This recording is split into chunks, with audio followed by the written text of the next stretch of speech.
over people and events is generally unbearable to us. When we preface, the feeling of having no power over people and events is generally unbearable to us. When we feel helpless, we feel miserable. No one wants less power. Everyone wants more. In the world today, however, it is dangerous to seem too power hungry, to be overt with your power moves. We have to seem fair and decent. So we need to be subtle, congenial yet cunning, democratic yet devious. This game of constant duplicity most resembles the power dynamic that existed in the scheming world of the old aristocratic court. Throughout history, a court has always formed itself around the person in power: king, queen, emperor, leader. The courtiers who filled this court were in an especially delicate position. They had to serve their masters, but if they seemed to fawn, if they curried favor too obviously, the other courtiers around them would notice and would act against them. Attempts to win the master's favor then had to be subtle. And even skilled courtiers capable of such subtlety still had to protect themselves from their fellow courtiers, who at all moments were scheming to push them aside. Meanwhile, the court was supposed to represent the height of civilization and refinement. Violent or overt power moves were frowned upon.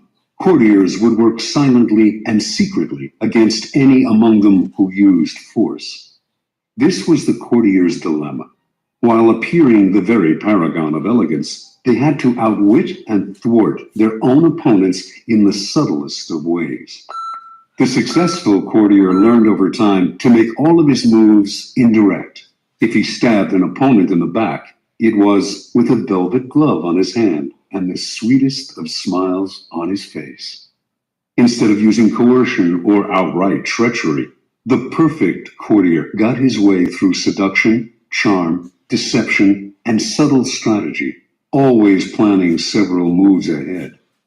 Life in the court was a never-ending game that required constant vigilance and tactical thinking. It was civilized war. Today, we face a peculiarly similar paradox to that of the courtier. Everything must appear civilized, decent, democratic, and fair.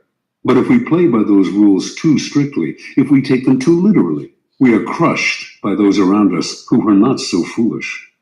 As the great Renaissance diplomat and courtier Niccolo Machiavelli wrote, "Any man who tries to be good all the time is bound to come to ruin among the great number who are not good."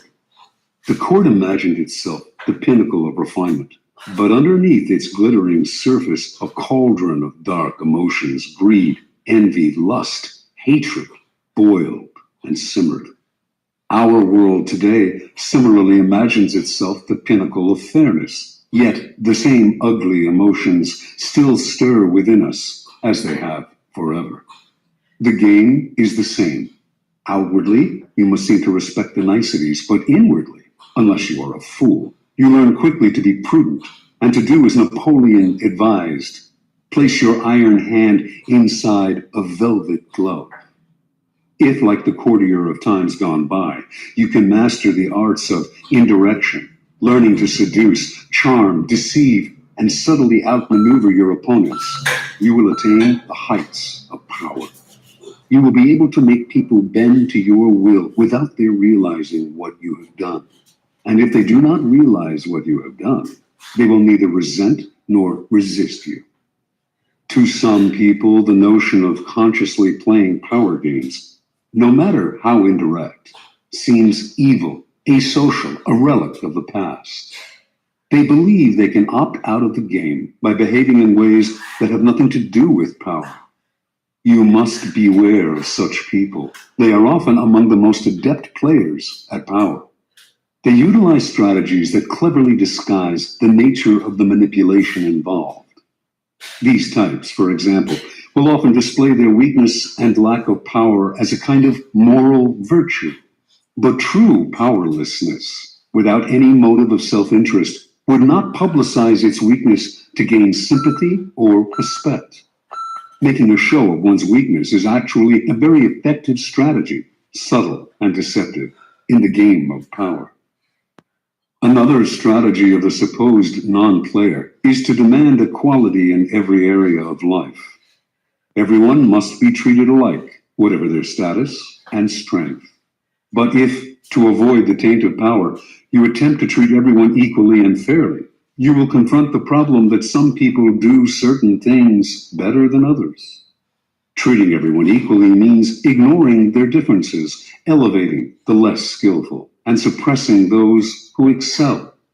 Again, many of those who behave this way are actually deploying another power strategy, redistributing people's rewards in a way that they determine. Yet another way of avoiding the game would be perfect honesty and straightforwardness, since one of the main techniques of those who seek power is deceit and secrecy. But being perfectly honest will inevitably hurt and insult a great many people, some of whom will choose to injure you in return. No one will see your honest statement as completely objective and free of some personal motivation. And they will be right.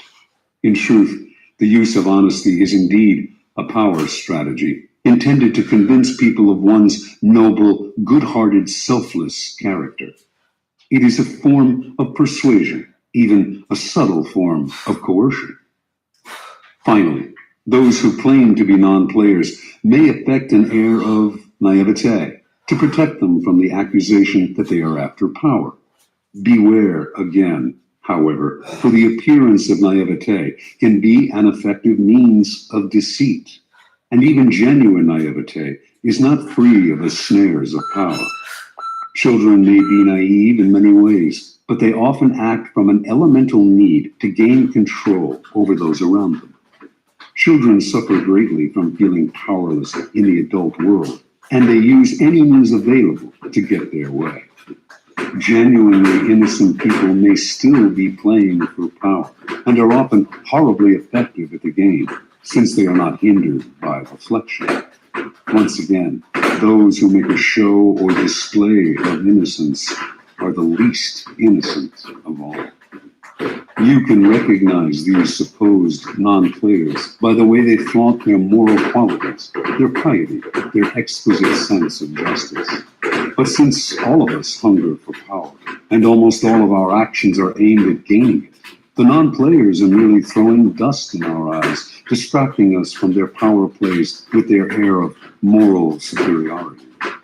If you observe them closely, you will see, in fact, that they are often the ones most skillful at indirect manipulation, even if some of them practice it unconsciously, and they greatly resent any publicizing of the tactics they use every day.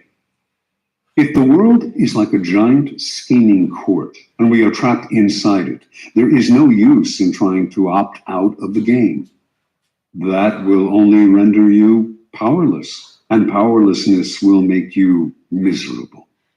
Instead of struggling against the inevitable, instead of arguing and whining and feeling guilty, it is far better to excel at power. In fact, the better you are at dealing with power, the better friend, lover, husband, wife, and person you become. By following the route of the perfect courtier, you learn to make others feel better about themselves, becoming a source of pleasure to them. They will grow dependent on your abilities and desires of your presence. By mastering the 48 laws in this book, you spare others the pain that comes from bungling with power, by playing with fire without knowing its properties. If the game of power is inescapable, better to be an artist than a denier or a bungler. Learning the game of power requires a certain way of looking at the world, a shifting of perspective.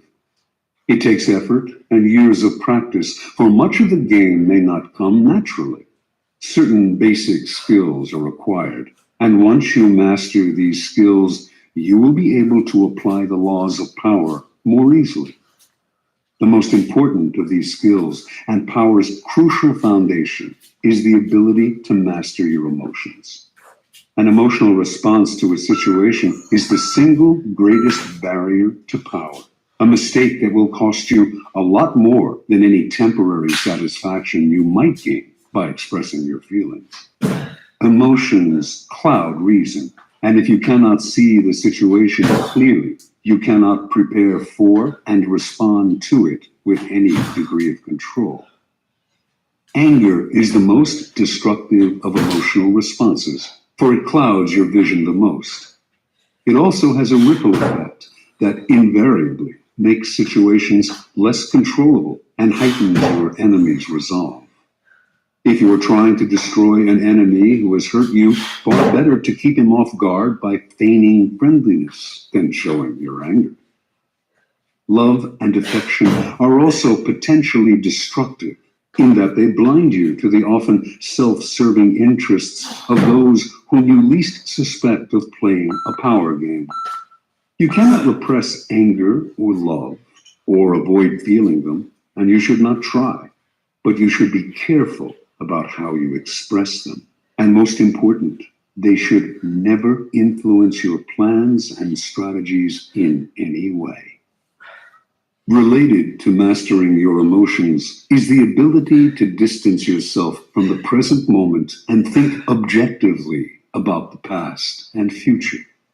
Like the double-faced Roman deity and guardian of all gates and doorways, you must be able to look in both directions at once, the better to handle danger from wherever it comes. Such is the face you must create for yourself, one face looking continuously to the future and the other to the past. For the future, the motto is, no days unalert.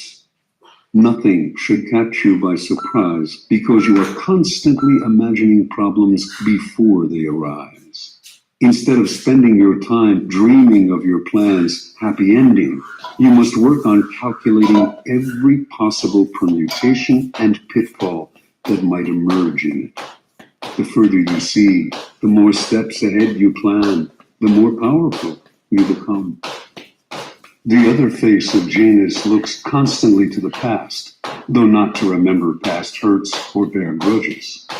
That would only curb your power. Half of the game is learning how to forget those events in the past that eat away at you and cloud your reason. The real purpose of the backward glancing eye is to educate yourself constantly. You look at the past to learn from those who came before you. The many historical examples in this book will greatly help that process. Then, having looked to the past, you look closer at hand to your own actions and those of your friends. This is the most vital school you can learn from because it comes from personal experience. You begin by examining the mistakes you have made in the past, the ones that have most grievously held you back. You analyze them in terms of the 48 laws of power, and you extract from them a lesson and an oath. I shall never repeat such a mistake. I shall never fall into such a trap again. If you can evaluate and observe yourself in this way, you can learn to break the patterns of the past, an immensely valuable skill. Power requires the ability to play with appearances. To this end, you must learn to wear many masks and keep a bag full of deceptive tricks. Deception and masquerade should not be seen as ugly or immoral. All human interaction requires deception on many levels. And in some ways, what separates humans from animals is our ability to lie and deceive. In Greek myths, in India's Mahabharata cycle, in the Middle Eastern epic of Gilgamesh, it is the privilege of the gods to use deceptive arts. A great man, Odysseus, for instance, was judged by his ability to rival the craftiness of the gods, stealing some of their divine power by matching them in wits and deception. Deception is a developed art of civilization and the most potent weapon in the game of power.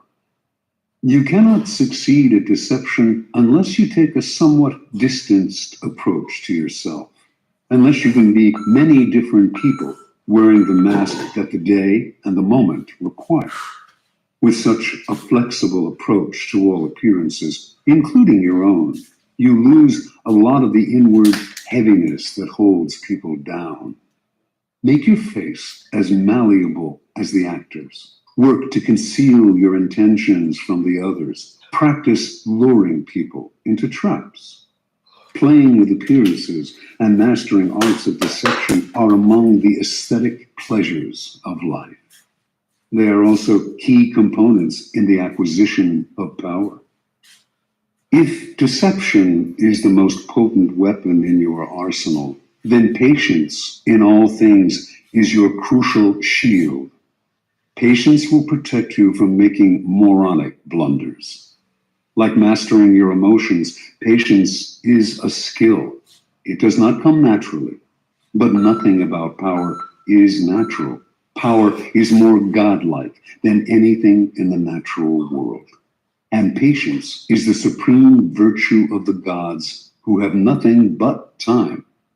Everything good will happen. The grass will grow again if you give it time and see several steps into the future.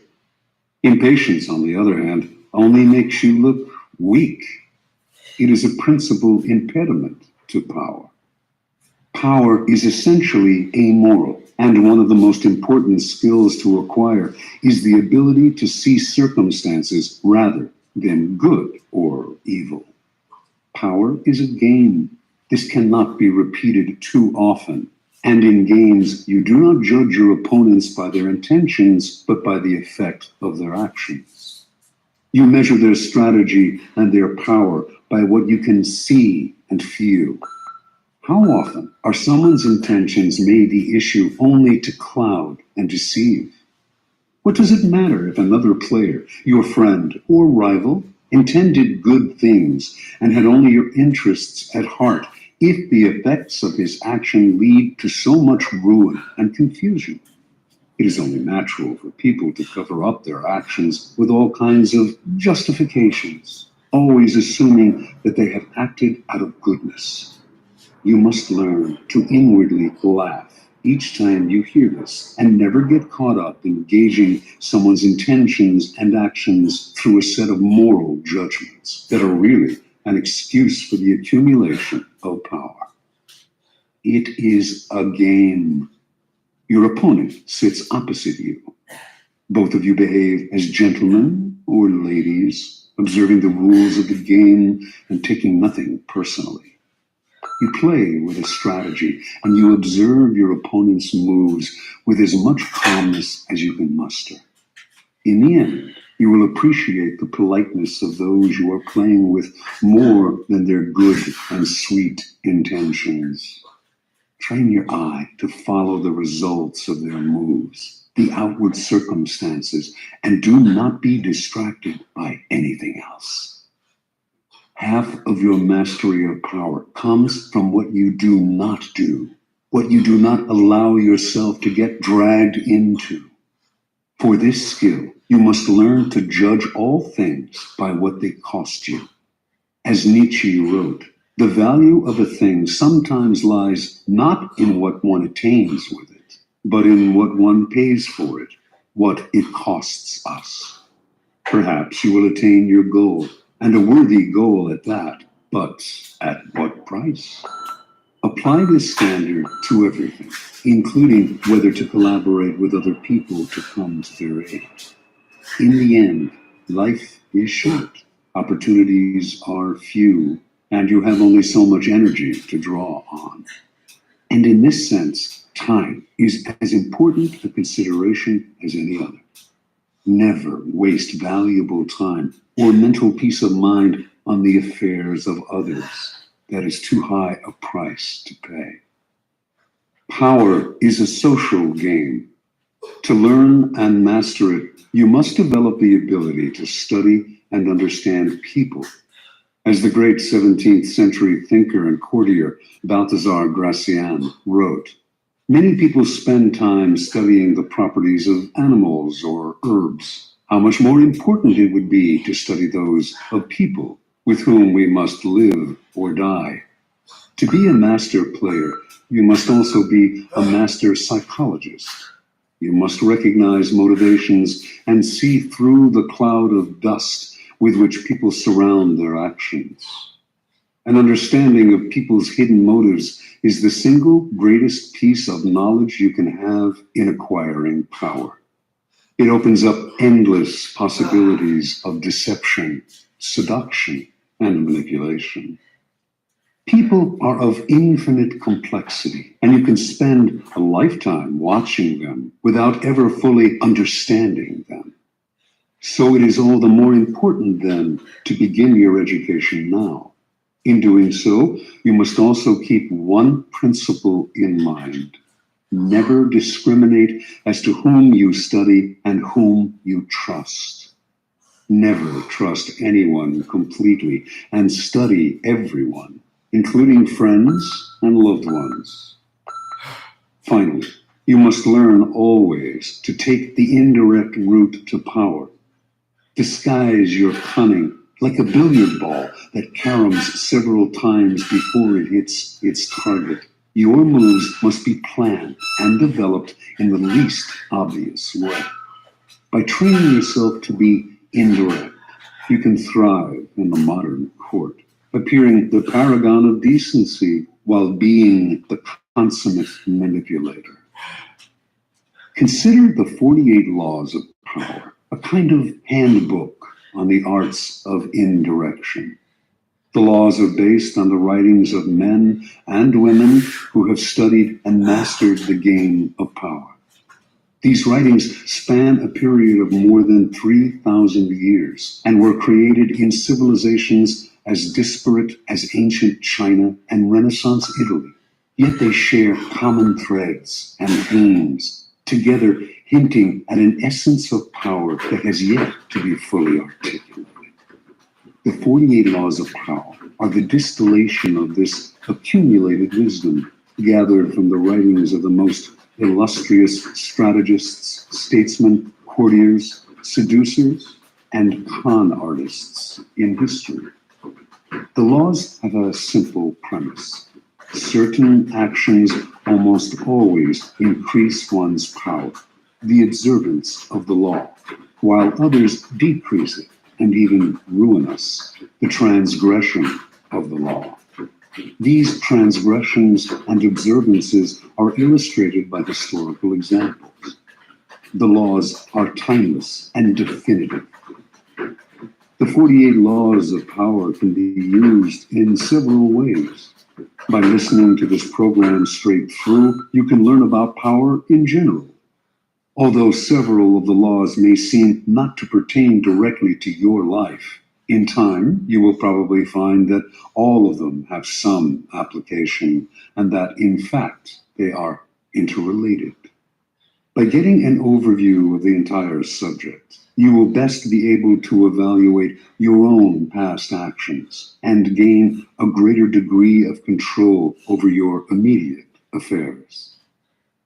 The program can also be picked apart for entertainment, for an enjoyable ride through the foibles and great deeds of our predecessors in power. A warning, however, to those who use the program for this purpose: it might be better to turn back. Power is endlessly seductive and deceptive in its own way. It is a labyrinth. Your mind becomes consumed with solving its infinite problems, and you soon realize how pleasantly lost you have become. In other words, it becomes most amusing by taking it seriously. Do not be frivolous with such a critical matter. The gods of power frown on the frivolous. They give ultimate satisfaction only to those who study and reflect, and punish those who skim the surfaces looking for a good time.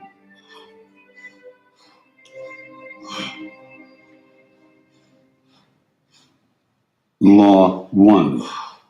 Never outshine the master. Judgment. Always make those above you feel comfortably superior. In your desire to please and impress them, do not go too far in displaying your talents, or you might accomplish the opposite, inspire fear and insecurity.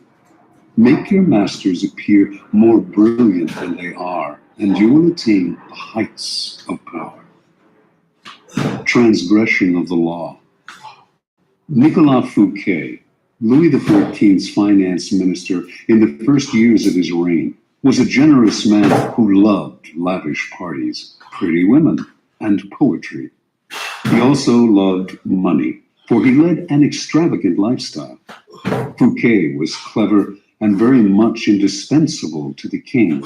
So, when the prime minister, Jules Mazarin, died in 1661, the finance minister expected to be named the successor.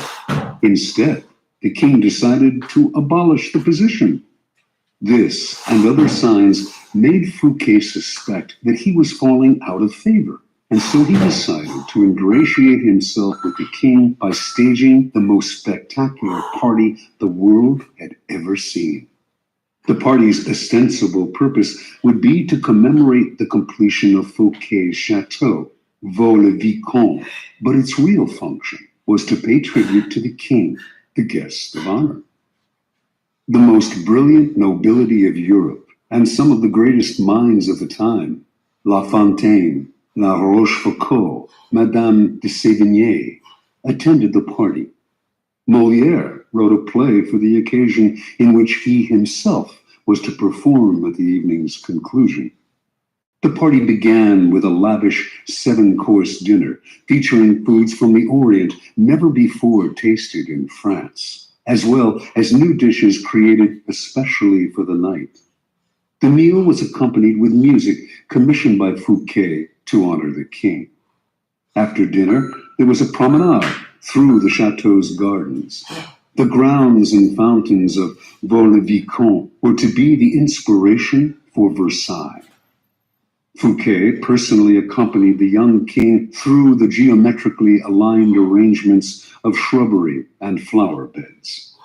Arriving at the garden's canals, they witnessed a fireworks display which was followed by the performance of Molière's play. The party ran well into the night, and everyone agreed it was the most amazing affair they had ever attended. The next day, Fouquet was arrested by the king's head musketeer, D'Artagnan. 3 months later, he went on trial for stealing from the country's treasury. Actually, most of the stealing he was accused of, he had done on the king's behalf and with the king's permission. Fouquet was found guilty and sent to the most isolated prison in France, high in the Pyrenees Mountains, where he spent the last 20 years of his life in solitary confinement. Interpretation. Louis XIV, the Sun King, was a proud and arrogant man who wanted to be the center of attention at all times. He could not countenance being outdone in lavishness by anyone, and certainly not his finance minister. To succeed Fouquet, Louis chose Jean-Baptiste Colbert, a man famous for his parsimony and for giving the dullest parties in Paris. Colbert made sure that any money liberated from the treasury went straight into Louis's hands. With the money, Louis built a palace even more magnificent than Fouquet's, the glorious Palace of Versailles. He used the same architects, decorators, and garden designers. And at Versailles, Louis hosted parties even more extravagant than the one that cost Fouquet his freedom. Let us examine the situation. The evening of the party, as Fouquet presented spectacle on spectacle to Louis, each more magnificent than the one before, he imagined the affair as demonstrating his loyalty and devotion to the king. Not only did he think the party would put him back in the king's favor, he thought it would show his good taste, his connections, and his popularity, making him indispensable to the king and demonstrating that he would make an excellent prime minister. Instead, however, each new spectacle, Each appreciative smile bestowed by the guests on Fouquet made it seem to Louis that his own friends and subjects were more charmed by the finance minister than by the king himself, and that Fouquet was actually flaunting his wealth and power. Rather than flattering Louis XIV, Fouquet's elaborate party offended the king's vanity. Louis would not admit this to anyone, of course. Instead, he found a convenient excuse to rid himself of a man who had inadvertently made him feel insecure. Such is the fate, in some form or other, of all those who unbalance the master's sense of self, poke holes in his vanity, or make him doubt his preeminence. Observance of the law. In the early 1600s, the Italian astronomer and mathematician Galileo found himself in a precarious position. He depended on the generosity of great rulers to support his research, and so, like all Renaissance scientists, he would sometimes make gifts of his inventions and discoveries to the leading patrons of the time. Once, for instance, he presented a military compass he had invented to the Duke of Gonzaga.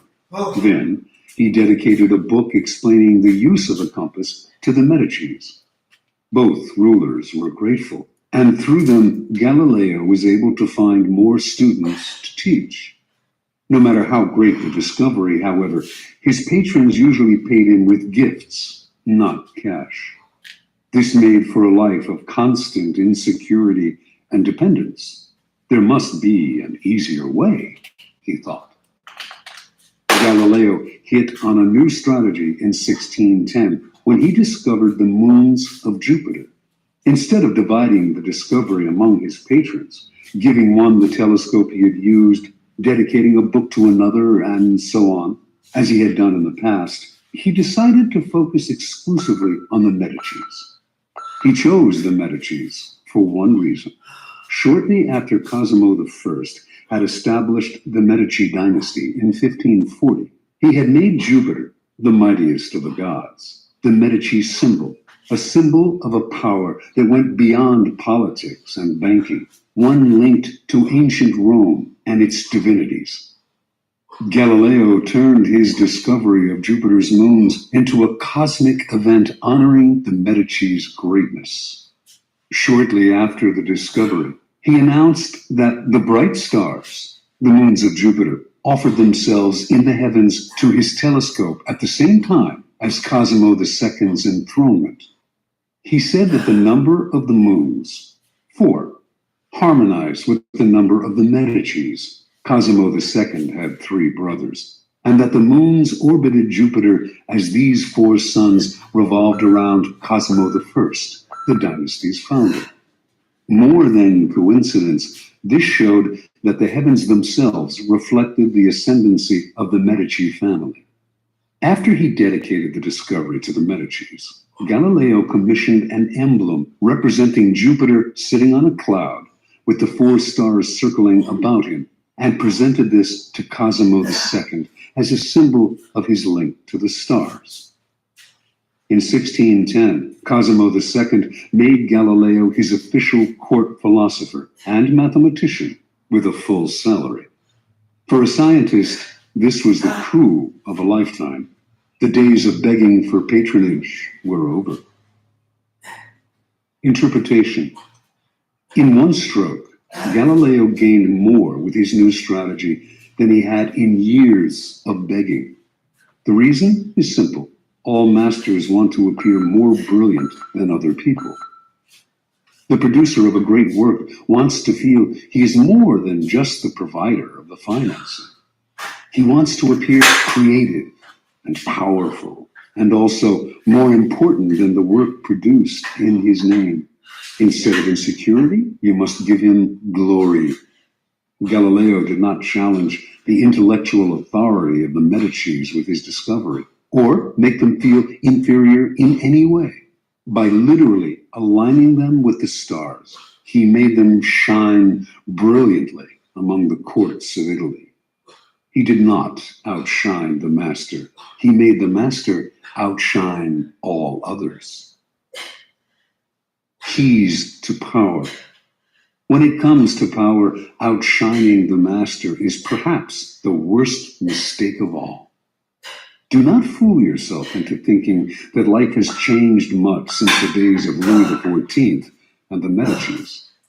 Those who attain high standing in life are like kings and queens. They want to feel secure in their positions and superior to those around them in intelligence, wit, and charm.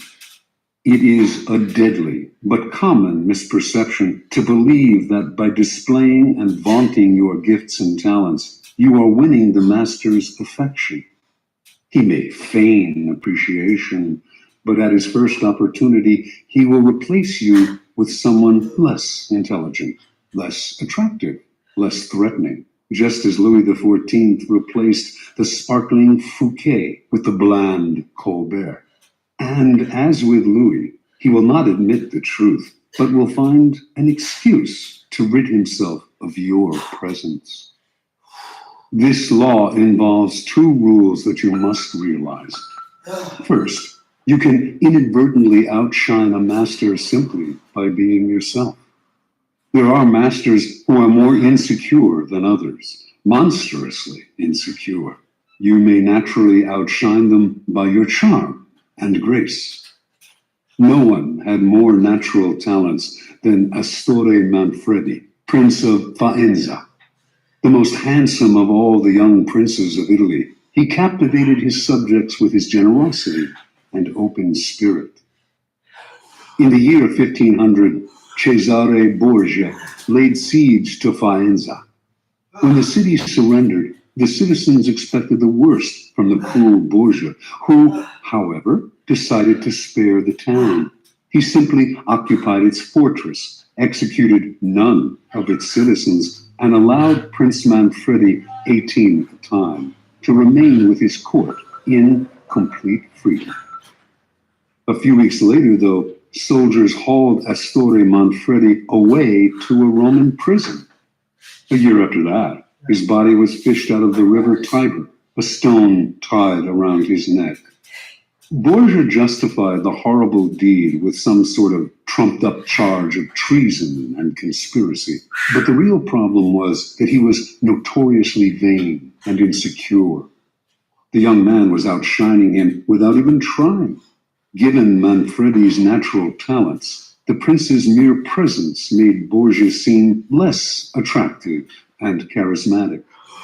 The lesson is simple.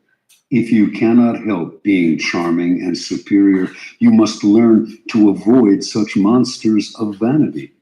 Either that, or find a way to mute your good qualities when in the company of a Cesare Borgia.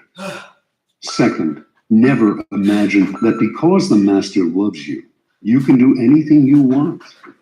Entire books could be written about favorites who fell out of favor by taking their status for granted, for daring to outshine. Knowing the dangers of outshining your master, you can turn this law to your advantage. First, you must flatter and puff up your master. Overt flattery can be effective, but has its limits. It is too direct and obvious and looks bad to other courtiers. Discreet flattery is much more powerful. If you are more intelligent than your master, for example, seem the opposite. Make him appear more intelligent than you. Act naive. Make it seem that you need his expertise. Commit harmless mistakes that will not hurt you in the long run, but will give you the chance to ask for his help. Masters adore such requests. A master who cannot bestow on you the gifts of his experience may direct rancor and ill will at you instead. If your ideas are more creative than your master's, ascribe them to him in as public a manner as possible. Make it clear that your advice is merely an echo of his advice. He must appear as the sun around which everyone revolves, radiating power and brilliance, the center of attention.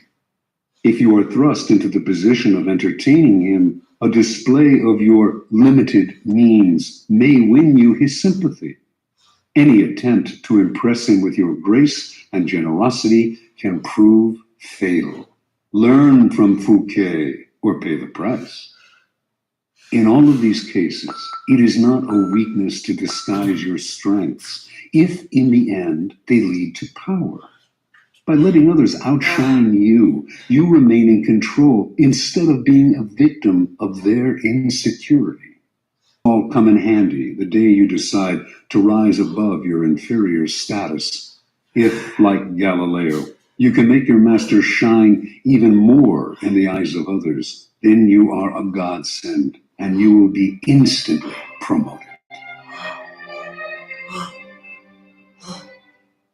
Law 2. Never put too much trust in friends. Learn how to use enemies. Judgment. Be wary of friends. They will betray you more quickly, for they are easily aroused to envy. They also become spoiled and tyrannical. But hire a former enemy, and he will be more loyal than a friend, because he has more to prove. In fact, you have more to fear from friends than from enemies. If you have no enemies, find a way to make them. Transgression of the law. In the mid-9th century AD, a young man named Michael III assumed the throne of the Byzantine Empire. His mother, the Empress Theodora, had been banished to a nunnery, and her lover, Theoctistus, had been murdered. At the head of the conspiracy to depose Theodora and enthrone Michael had been Michael's uncle, Bardas, a man of intelligence and ambition. Michael was now a young, inexperienced ruler, surrounded by intriguers, murderers, and profligates. In this time of peril, he needed someone he could trust as his counselor, and his thoughts turned to Basilius, his best friend. Basilius had no experience whatsoever in government and politics. In fact, he was the head of the royal stables, but he had proven his love and gratitude time and again. They had met a few years before, when Michael had been visiting the stables just as a wild horse got loose. Basilius, a young groom from peasant Macedonian stock, had saved Michael's life. The groom's strength and courage had impressed Michael, who immediately raised Basilius from the obscurity of being a horse trainer to the position of head of the stables. He loaded his friend with gifts and favors, and they became inseparable. Basilius was sent to the finest school in Byzantium, and the crude peasant became a cultured and sophisticated courtier. Now Michael was emperor, and in need of someone loyal. Who could he better trust with the post of chamberlain and chief counselor than a young man who owed him everything? Basilius could be trained for the job, and Michael loved him like a brother. Ignoring the advice of those who recommended the much more qualified Bardas, Michael chose his friend. Basilius learned well, and was soon advising the emperor on all matters of state. The only problem seemed to be money. Basilius never had enough. Exposure to the splendor of Byzantine court life made him avaricious for the perks of power. Michael doubled, then tripled his salary, ennobled him, and married him off to his own mistress, Eudoxia Ingerina. Keeping such a trusted friend and advisor satisfied was worth any price. But more trouble was to come. Bardas was now head of the army, and Basilius convinced Michael that the man was hopelessly ambitious. Under the illusion that he could control his nephew, Bardas had conspired to put him on the throne, and he could conspire again, this time, to get rid of Michael and assume the crown himself. Basilius poured poison into Michael's ear until the emperor agreed to have his uncle murdered. During a great horse race, Basilius closed in on Bardas in the crowd and stabbed him to death. Soon after, Basilius asked that he replace Bardas as head of the army, where he could keep control of the realm and quell rebellion. This was granted. Now Basilius's power and wealth only grew, and a few years later, Michael, in financial straits from his own extravagance, asked him to pay back some of the money he had borrowed over the years. To Michael's shock and astonishment, Basilius refused, with a look of such impudence that the emperor suddenly realized his predicament. The former stable boy had more money, more allies in the army and senate, and in the end, more power than the emperor himself. A few weeks later, after a night of heavy drinking, Michael awoke to find himself surrounded by soldiers. Basilius watched as they stabbed the emperor to death. Then, after proclaiming himself emperor, he rode his horse through the streets of Byzantium, brandishing the head of his former benefactor and best friend at the end of a long pike. Interpretation. Michael staked his future on the sense of gratitude he thought Basilius must feel for him. Surely, Basilius would serve him best. He owed the emperor his wealth, his education, and his position.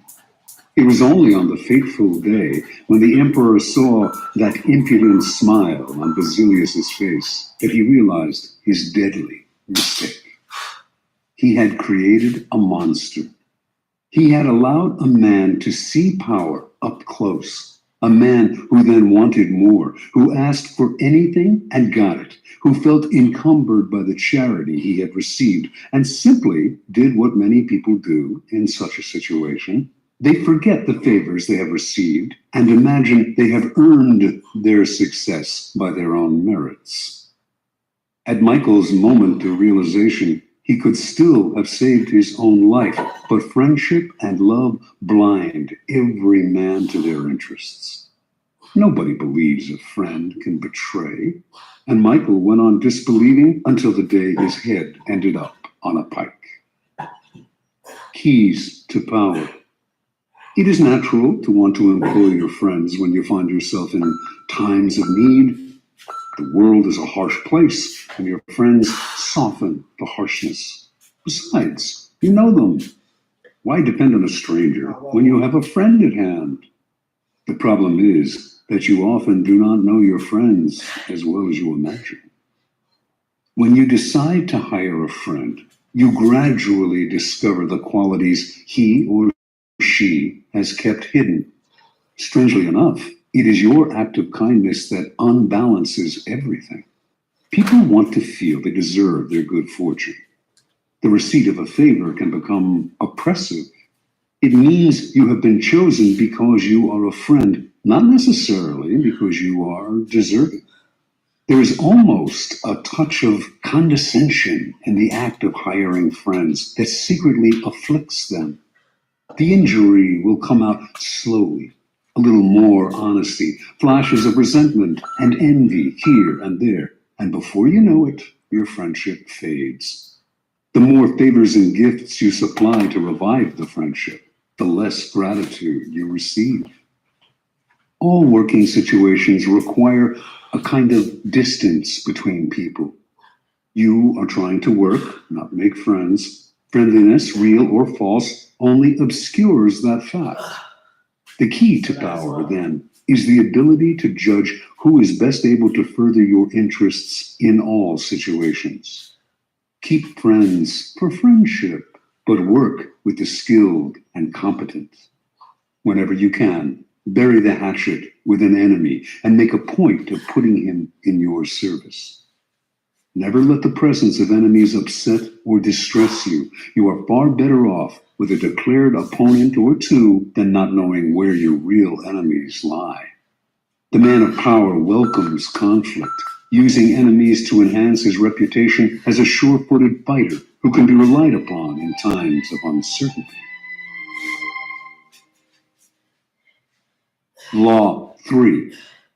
Conceal your intentions. Judgment. Keep people off balance and in the dark by never revealing the purpose behind your actions. If they have no clue what you are up to, they cannot prepare a defense.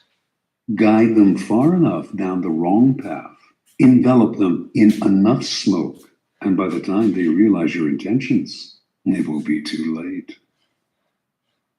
Part 1. Use decoyed objects of desire and red herrings to throw people off the scent. If at any point in the deception you practice, people have the slightest suspicion as to your intentions, all is lost. Do not give them the chance to sense what you are up to. Throw them off the scent by dragging red herrings across the path. Use false sincerity, send ambiguous signals, set up misleading objects of desire. Unable to distinguish the genuine from the false, they cannot pick out your real goal. Observance of the law. In 1850, the young Otto von Bismarck, then the 35-year-old deputy in the Prussian parliament, was at a turning point in his career. The issues of the day were the unification of the many states, including Prussia, into which Germany was then divided, and a war against Austria, the powerful neighbor to the south that hoped to keep the Germans weak and at odds, even threatening to intervene if they tried to unite. Prince William, next in line to be Prussia's king, was in favor of going to war, and the parliament rallied to the cause, prepared to back any mobilization of troops. The only ones to oppose war were the present king, Frederick William IV, and his ministers who preferred to appease the powerful Austrians. Throughout his career, Bismarck had been a loyal, even passionate supporter of Prussian might and power. He dreamed of German unification, of going to war against Austria and humiliating the country that for so long had kept Germany divided. A former soldier, he saw warfare as a glorious business. This, after all, was the man who years later would say, "The great questions of the time will be decided not by speeches and resolutions, but by iron and blood." Passionate patriot and lover of military glory, Bismarck nevertheless gave a speech in Parliament at the height of the war fever that astonished all who heard it. "Woe unto the statesman," he said, "who makes war without a reason that will still be valid when the war is over. After the war, you will all look differently at these questions. Will you then have the courage to turn to the peasant contemplating the ashes of his farm, to the man who has been crippled, to the father who has lost his children?" Not only did Bismarck go on to talk of the madness of this war, but, strangest of all, he praised Austria and defended her actions. This went against everything he had stood for.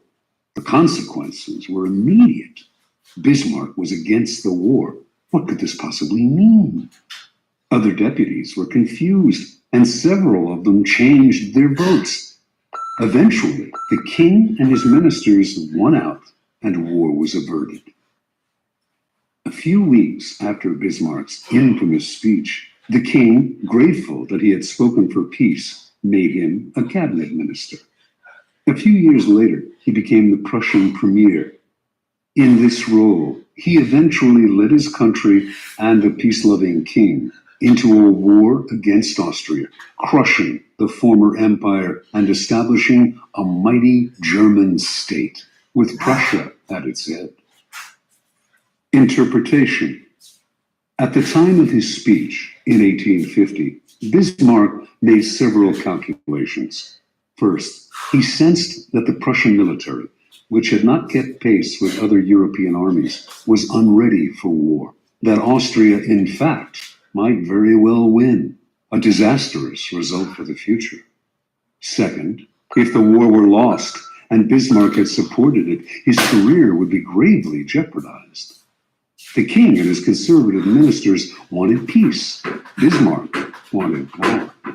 The answer was to throw people off the scent by supporting a cause he detested, saying things he would laugh at if said by another. The whole country was fooled.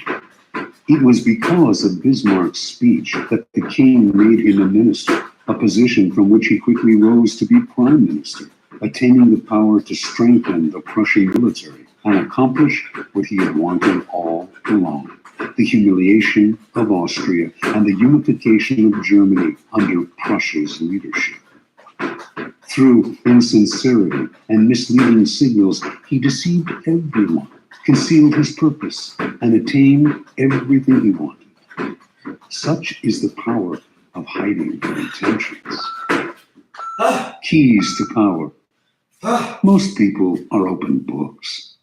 They say what they feel, blurt out their opinions at every opportunity, and constantly reveal their plans and intentions. They do this for several reasons. First, it is easy and natural to always want to talk about one's feelings and plans for the future. It takes effort to control your tongue and monitor what you reveal. Second, many believe that by being honest and open, they are winning people's hearts and showing their good nature. They are greatly deluded. Honesty is actually a blunt instrument which bloodies more than it cuts. Your honesty is likely to offend people. It is much more prudent to tailor your words, telling people what they want to hear, rather than the coarse and ugly truth of what you feel or think. More important, by being unabashedly open, you make yourself so predictable and familiar that it is almost impossible to respect or fear you, and power will not accrue to a person who cannot inspire such emotions. If you yearn for power, quickly lay honesty aside and train yourself in the art of concealing your intentions. Master the art, and you will always have the upper hand. Basic to an ability to conceal one's intentions is a simple truth about human nature. Our first instinct is to always trust appearances. We cannot go around doubting the reality of what we see and hear. Constantly imagining that appearances concealed something else would exhaust and terrify us. This fact makes it relatively easy to conceal one's intentions. Simply dangle an object you seem to desire, a goal you seem to aim for, in front of people's eyes, and they will take the appearance for reality. Once their eyes focus on the decoy, they will fail to notice what you are really up to. You can use this tactic in the following manner. Hide your intentions not by closing up, with the risk of appearing secretive and making people suspicious, but by talking endlessly about your desires and goals, just not your real ones. You will kill 3 birds with 1 stone. You appear friendly, open, and trusting. You conceal your intentions, and you send your rivals on time-consuming goose chases. Another powerful tool in throwing people off the scent is false sincerity. People easily mistake sincerity for honesty. Remember, their first instinct is to trust appearances, and since they value honesty and want to believe in the honesty of those around them, they will rarely doubt you or see through your act. Seeming to believe what you say gives your words great weight. To make your false sincerity an effective weapon in concealing your intentions, espouse a belief in honesty and forthrightness as important social values. Do this as publicly as possible. Emphasize your position on this subject by occasionally divulging some heartfelt thought, though only one that is actually meaningless or irrelevant, of course. Napoleon's minister Talleyrand was a master at taking people into his confidence by revealing some apparent secret. This feigned confidence, a decoy, would then elicit a real confidence on the other person's part. Remember, the best deceivers do everything they can to cloak their roguish qualities. They cultivate an air of honesty in one area to disguise their dishonesty in others. Honesty is merely another decoy in their arsenal of weapons. Part 2. Use smoke screens to disguise your actions. Deception is always the best strategy, but the best deceptions require a screen of smoke to distract people's attention from your real purpose. The bland exterior like the unreadable poker face, is often the perfect smokescreen, hiding your intentions behind the comfortable and familiar. If you lead the sucker down a familiar path, he won't catch on when you lead him into a trap. Observance of the law. In 1910, a Mr. Sam Giesel of Chicago sold his warehouse business for close to $1 million. He settled down to semi-retirement and the managing of his many properties. But deep inside, he itched for the old days of deal-making. One day, a young man named Joseph Weil visited his office, wanting to buy an apartment he had up for sale. Giesel explained the terms. The price was $8,000, but he only required a down payment of $2,000. Weil said he would sleep on it, but he came back the following day and offered to pay the full $8,000 in cash if Giesel could wait a couple of days until a deal Weil was working on came through. Even in semi-retirement, a clever businessman like Giesel was curious as to how Weil would be able to come up with so much cash, roughly $150,000 today, so quickly. Weil seemed reluctant to say and quickly changed the subject, but Giesel was persistent. Finally, after assurances of confidentiality, Weil told Giesel the following story. Weil's uncle was the secretary to a coterie of multimillionaire financiers. These wealthy gentlemen had purchased a hunting lodge in Michigan 10 years ago at a cheap price. They had not used the lodge for a few years, so they had decided to sell it and had asked Weil's uncle to get whatever he could for it.